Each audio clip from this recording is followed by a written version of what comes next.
அத்திப்பழம் இந்த ஃபிக் சாப்பிட்டா என்னென்ன நன்மைகள் கிடைக்கும் அப்படின்னு தெரியுமா? அத்திப்பழத்தில் பொட்டாசியம் அதிகமாகவும் சோடியம் குறைவாகவும் இருக்குது. அதனால இதை சாப்பிட்டா பிபி குறையும். அது போக உடல் எடையை கட்டுப்பாடாக உங்களால் வச்சுக்க முடியும் இந்த அத்திப்பழம் சாப்பிட்டா. இந்த அத்திப்பழம் சாப்பிட்டீங்க அப்படின்னா நீரிழிவு நோய் இது பார்த்தீங்கன்னா ரொம்பவே கண்ட்ரோல் ஆகுமா.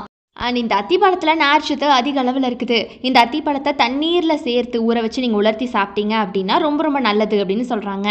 அது போக திருமணமான தம்பதிகள் தாராளமாக இந்த அத்திப்பழத்தை எடுத்துக்கலாமா ஆற்றலுக்காக. அதுக்கப்புறமா இந்த அத்திப்பழம் சாப்பிட்டா எலும்புகள் வலுவடையும். அது போக இந்த அத்திப்பழம் சாப்பிட்டீங்கன்னா அதீதமான ஆரோக்கிய நன்மைகள் உங்களுக்கு கிடைக்கும். அதாவது வயிற்று பிரச்சனைகள் எதுவுமே வராதான்.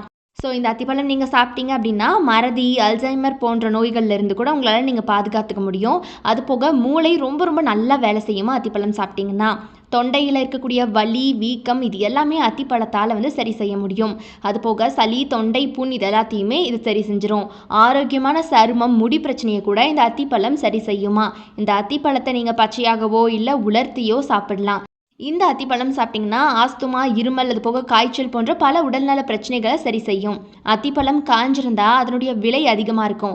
இருந்தாலும் அதில் பல நன்மைகள் இருக்குது. நீங்கள் அத்திப்பழத்தை அப்படியேவும் சாப்பிடலாம். நான் சொன்ன மாதிரி நீரில் அந்த மாதிரி ஊற வச்சும் சாப்பிடலாம், இல்லை தேனில் ஊற வச்சு சாப்பிடலாம், இல்லை உலர்த்தியும் சாப்பிடலாம். அத்திப்பழத்தை சாப்பிடணும் அவ்வளோதான். இது சாப்பிட்டிங்கன்னா செரிமான அமைப்பு மேம்படும்.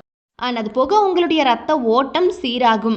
இந்த அத்திப்பழம் சாப்பிட்டா உடலில் நோய் எதிர்ப்பு சக்தி ரொம்ப ரொம்ப அதிகரிக்குமா. இதில் வைட்டமின்கள் புரோட்டீன்கள் கால்சியம் கந்தகம்னு சொல்லிட்டு நோய் எதிர்ப்பு சக்தியை அதிகரிக்கக்கூடிய தாதுக்கள் நிறையவே இருக்குது.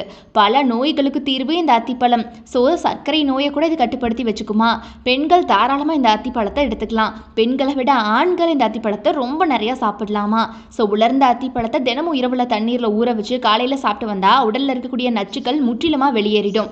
ஸோ யாராவது அத்திப்பழத்தை இதுவரை சாப்பிடாம இருந்தீங்க அப்படிங்கிற பட்சத்தில் இனிமேல் அத்திப்பழத்தை தாராளமாக எடுத்துக்கோங்க.